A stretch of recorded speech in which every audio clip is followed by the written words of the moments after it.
KREM 2 News at Noon begins now. Right now on KREM 2 News at noon, police found a statue vandalized in downtown Spokane for the second time this decade, and they're asking for help to uncover who did it and why. And it's blue skies and calm days to finish out 2025. We're tracking how long this weather pattern will last before we get to our next chance of rain. And Coeur d'Alene residents will see changes to garbage pickup soon. Why this causes safety concerns for some of its residents. Hi there, everyone. Thank you for joining us here on KREM 2 News at noon. I'm Brandon T. Jones, and we want to get back outdoors to those blue skies with meteorologist Thomas Patrick. He's out there in the Outdoor Weather Center. And Thomas, how are you feeling today? Is it as cold as it was yesterday? But also, can you tell us a little bit about kind of what we're experiencing in terms of the weather? Yeah, Brandon. Well, I'll tell you what, I'll just. Yeah. Feels like I'm sweating out here by this point. It is definitely quite a bit warmer than it was, not only this morning, but the last couple days. I'm not sure if the microphone picked it up, but there was a big whoosh on the ground to my right here. A big chunk of ice just slipped off of the awning. Thankfully, it slips off that way and not right in front of my face here because the sunshine is warming us up. We are technically just 1 degree shy of freezing.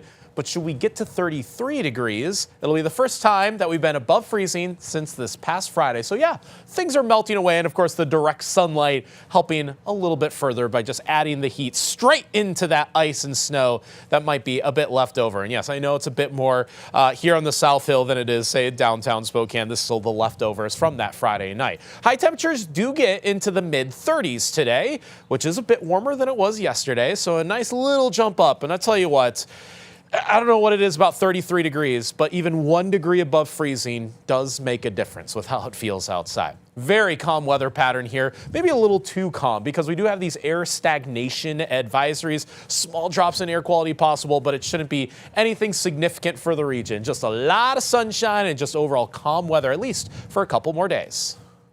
All right, Thomas, we'll check back in here with you in just a few moments. But today, the city of Spokane says crews will be removing red paint someone splattered on the statue of Abraham Lincoln in downtown Spokane. The statue is a veterans memorial. Again, this is in downtown Spokane that was unveiled on Veterans Day back in 1930. And according to the city, it's believed to be the only major statue of Lincoln that depicts him in his commander's uniform. This is not the first time this statue has been the target of vandalism. Back in 2020, a similar incident happened on Thanksgiving Day. So right now on your screens, that is video from that incident back in 2020. Again, red paint splattered on the statue. An identical situation 5 years later at the Lincoln statue on Monroe in Maine. At this point, a motive is unknown, but the Spokane Police Department is now investigating and asking anyone with any kinds of information about the vandalism to call Crime Check. That number is right there, 509-456-2233.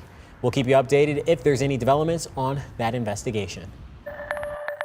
New this afternoon, we now know the Indomitable Spirit statue was damaged in a hit and run sometime yesterday.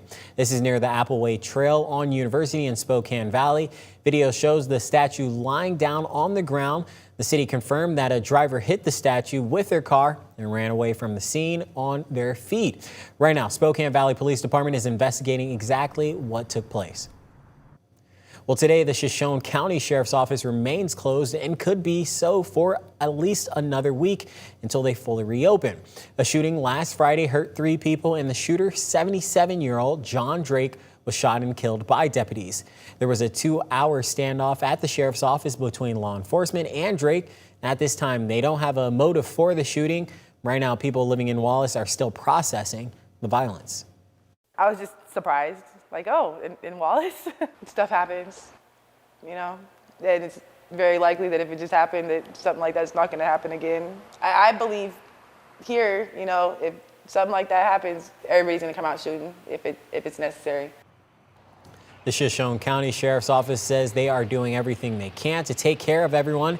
They even have mental health professionals, peer support groups, and are giving employees days off. Well, right now in North Idaho, coverage changes are coming to trash pickup in Coeur d'Alene.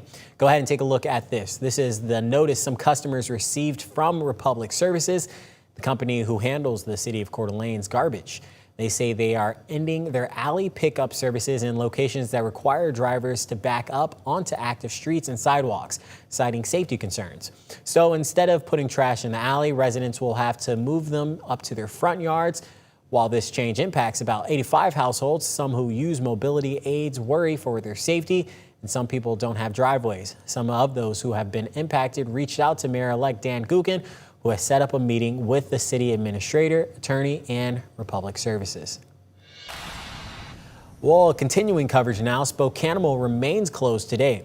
They shared on Facebook they are still waiting for those test results we told you about yesterday. They're hoping to get those results in before Thursday. The closure is because of the spread of an unknown virus that's causing pneumonia among the dogs. We do know this morning some of the dogs have shown improvements and have started to eat. In the meantime, Scraps is treating one dog that has been diagnosed with parvo. Spokane County says the dog is isolated and responding well to treatment. It is also caring for some stray animals that were brought in with illnesses, but say it is not the virus affecting Spokane. Scraps has increased its cleaning protocols and is monitoring all animals for any kind of symptoms.